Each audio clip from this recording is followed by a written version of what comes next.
నమస్కారం, welcome to Suman TV. నేను గీతాంజలి. ప్రస్తుతం మనతో పాటు ప్రముఖ జ్యోతిష్యులు వైష్ బాలాజీ గురువు గారు ఉన్నారు. వారితో మాట్లాడదాం. గురుగారు నమస్కారం అండి. నమస్కారం అమ్మా. జై శ్రీమన్నారాయణ. జై శ్రీమన్నారాయణ. కామెంట్స్ రూపంలో చాలా మంది సందేహాలు అడుగుతూ ఉంటారు గురుగారు. అందులో వ్యాపార వృద్ధి కోసం అడిగారు. అంటే సాధారణంగా మనం చూస్తాం వ్యాపారం అనేది చాలా వైభవంగా చాలా ఘనంగా ప్రారంభిస్తారు కొంతమంది. ఎక్కువ బడ్జెట్ పెట్టుకుని ప్రారంభించడమే చాలా బాగా కనపడాలనే ఉద్దేశంతో, అది ఏ వ్యాపారం అయినా కానీ. అలాగే కొంతమంది ఏంటంటే చిన్నగా స్టార్ట్ చేసినా బాగా వృద్ధిలోకి వస్తారు, బాగుంటుంది. కొంతమంది అంత గ్రాండ్గా స్టార్ట్ చేసినా వృద్ధి అనేది ఉండదు. ఎంత డబ్బులు పెట్టడమే కానీ మళ్ళీ రిటర్న్స్ రావడం అనేది ఉండదు. ఎందుకు వ్యాపారంలో ఇలా జరుగుతుంది? శాస్త్రం అసలు ఏం చెబుతుంది వ్యాపారానికి సంబంధించి? ఇలా వ్యాపార వృద్ధి కోసం ఏమైనా పరిహారాలు ఉంటాయా? ఉన్నాయి తల్లి. సాధారణంగా వ్యాపారం ఏది ఆరంభించాలన్నా కానీ ఒక వ్యాపారం చేయాలంటే కనుక అమ్మవారి అనుగ్రహం ఖచ్చితంగా ఉండాలి. లక్ష్మీ అమ్మవారి అనుగ్రహ ఆశీర్వాదం ఉంటేనే వ్యాపారంలో వాళ్ళు ముందుకు రాణిస్తారు. అది ఏ వ్యాపారం అయినా కానీ, ఏ రంగం కానీ, చిన్న స్థాయి వ్యక్తుల నుంచి పెద్ద స్థాయి వ్యక్తుల వరకు ప్రతి ఒక్కరు కూడా వ్యాపారం అనేది యోగ్యం మీద ఆధారపడి ఉంటది తల్లి. యోగ్యం ఇక్కడ మనకి తినాలని యోగ్యం అయోగ్యం రెండు ఉంటాయమ్మా. కొంతమంది వచ్చేసేసి వాళ్ళు ఎందుకంటే మా వ్యాపారంలో కూడా కొన్ని ఉన్నాయి. అంటే ఏదైనా వ్యాపారం చేసేటప్పుడు వారు పూర్తి మాహితి సమాచారంతో ఆ వ్యాపారంలో కష్టం రాని నష్టం రాని మేము నిలదొక్కొని నిలబడాలి అని చెప్పి తపనా తాపత్రయంతో భక్తి శ్రద్ధలతో క్రమశిక్షణతో వ్యాపారం చేస్తే ఎటువంటి నష్టాలు రావమ్మా. అందులో కూడా కొంతమందికి పెట్టిన పెట్టుబడుల వల్ల కానీ, లేకపోతే ఆర్థిక ఇబ్బందులు కానీ, చెడు దృష్టితో కానీ, ముఖ్యంగా నరదిష్టి నరఘోష వల్ల చాలా ఇబ్బందులు పడుతూ ఉంటారు. ఒకరు బాగా బతుకుతూ ఉంటే ఇంకొకరు చూస్తూ ఓర్వలేకుండా ఉంటారు ఈ కలియుగంలో. అప్పుడు ఈ వ్యాపారం మీద వచ్చేసేసి కలి దృష్టి అనేది పడకూడదమ్మా. కలి అంటే గనక అది దారిద్ర్యం పట్టుకుంటది. అప్పుడు వ్యాపారంలో కలి ప్రభావము, నరదిష్టి నరఘోష ప్రభావం వల్ల ఎంత యోగ్యుడు కానీలే బాగా బ్రతికేటవాడు కూడా సడన్ గా డౌన్ ఫాల్ అయిపోతాడు. ఉన్నవాడు ఉన్నట్టు ఉండి మంచి యోగ్య స్థితిలో బాగా ధనం వస్తూ ఉంటది, మంచి పేరు ప్రఖ్యాతులు ఉంటాయి. సడన్ గా వ్యాపార నష్టం రావడము, ఏదైనా ఇంట్లో ఇబ్బందులు జరగడము, అదే విధంగా ఆస్తి నష్టం సంభవించడము, ఇలా అనేక ఇబ్బందులు ఎదుర్కొంటూ ఉంటారు. ఇంకొంతమంది ఏంటంటే గనక వ్యాపారం మొదలు పెడతారు. మొదలు పెట్టిన తర్వాత వాళ్ళ యొక్క ప్రవర్తన సరిగా లేకుండా, క్రమశిక్షణ లేకుండా వాళ్ళంతకు వాళ్ళే వ్యాపారంలో నష్టాలు చేసుకుంటూ ఉంటారు. ఒక వ్యాపారం చేసేటప్పుడు దాని మీద పూర్తి మాహితి సమాచారంతో ఎట్లాంటి పరిస్థితుల్లో వచ్చినా ఖచ్చితంగా నిలదొక్కొని చేసుకోవాలంటేనే చేయాలేమా. ఒకటి యోగ్యం మీద ఆధారపడి ఉంటది. రెండోది వారి వ్యక్తిగతం, అంటే వాళ్ళు కష్టపడే తత్వం మీద, వాళ్ళ యొక్క అనుకువ గుణము, స్వభావము, బుద్ధి, సంస్కారము అన్నిటి మీద ఆధారపడి ఉంటుంది. లక్ష్మీ అమ్మవారు కరుణ అనేది ఎవరికన్నా ఉండాలన్నా వారు వ్యాపారంలో కూడా శుచి శుభ్రంగా ఉంచుకోవాలి. ప్రతిదినము వచ్చేసేసి అమ్మవారికి పూజ ఆచరించాలి. చేసే వ్యాపారంలో ధర్మం అనేది ఉండాలి. ముఖ్యంగా ధర్మపూర్తంగా, న్యాయబద్ధంగా, సంస్కారంగా, గౌరవంగా వారు చేసేటటువంటిది నీతి నిజాయితీగా ఉంటే ఖచ్చితంగా వారికి వృద్ధులేకి వస్తారు. అయితే ఇక్కడ అడిగేది ఏంటంటే, మేము చాలా ధర్మబద్ధంగా చేస్తున్నామండి వ్యాపారం, అయినా వృద్ధిలోకి ఎందుకు రావట్లేదు, ఏమన్నా పరిహారాలు ఉంటే చెప్తారా అని అడిగే వారికి. ఉన్నదమ్మా.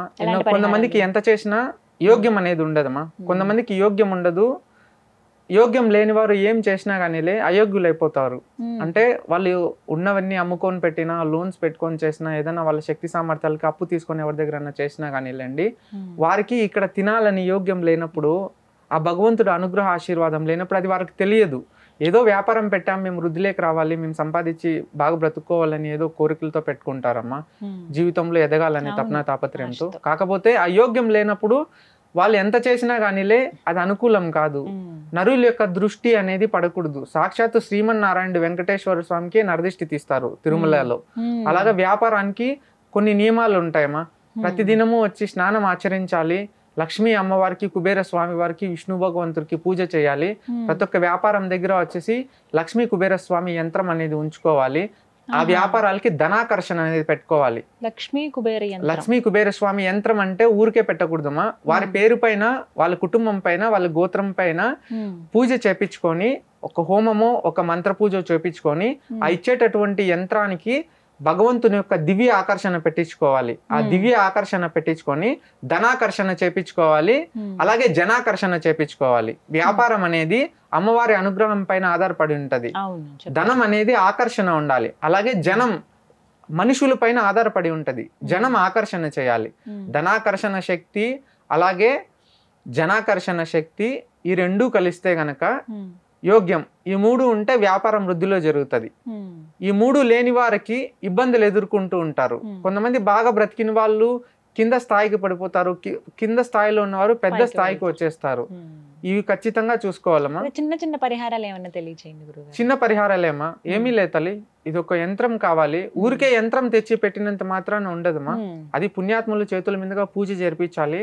లక్ష్మీ కుబేర స్వామి వారికి పూజ చేసి, విష్ణుదేవుడికి పూజ ఆచరించి, ఆ వ్యాపారంలో సకలము ఎవరైతే చేస్తున్నారో ఆ వ్యక్తి పైన అమ్మవారి కరుణ ఉండేటట్టు, ఆ వ్యక్తి ఎక్కడ నిలబడినా వ్యాపారం మంచిగా జరిగేటట్టు, ఆ ధనాకర్షణ అమ్మవారి అనుగ్రహం ఉండేటట్టు, అలాగే జనాకర్షణ జనం ప్రభావం తనకు ఉండేటట్టు, నరదిష్టి నరఘోష లేకుండా ఆ వ్యాపారంకి అనేది లక్షణంగా ఉండి, ఆ యంత్ర స్వరూపం హోమం పూజ చేసుకొని భగవంతుని పెట్టి, వాళ్ళు ధర్మబద్ధంగా శుచి శుభ్రంగా ప్రతిదినము స్నానం ఆచరించి అక్కడ న్యాయంగా నిజాయితీగా ధర్మంగా చేసుకొని అమ్మవారికి కొలుచుకుంటూ ఉంటే లక్షణంగా జరుగుతుంది. యోగ్యం ముఖ్యమ్మా, యోగ్యం ముఖ్యము. వ్యాపారంలో ఎవరికన్నా దీనికి వచ్చేసేసి వ్యాపారం జరగట్లేదు అని ఉంటే గనక వీటి నివృత్తి వచ్చేసేసి పూజ చేసుకోవాల్సి వస్తుందమ్మా. లక్ష్మీ కుబేర స్వామి పూజ చేసుకోవాలి. పూజ చేసుకొని ఏ రోజున చేసి యంత్రాన్ని షాప్ లో కావచ్చు ఆ బిజినెస్ ఇది చేయాలంటే కనుక శుక్రవారం చేసుకోవాలమ్మా. శుక్రవారం అమ్మవారికి పర్వదినము. ఆ రోజు ఉదయాన్నే బ్రహ్మముహూర్తంలో పూజ ఆచరించి లక్ష్మీ కుబేర స్వామికి పూజ చేసి విష్ణుదేవుని ప్రత్యేక పూజ చేసుకొని, వారు తీసుకున్న తర్వాత మంత్రోపదేశం అనేది గురువు దగ్గర ఖచ్చితంగా తీసుకోవాలి. గురు ఆశీర్వాదం అనేది కూడా చాలా ముఖ్యమైనది.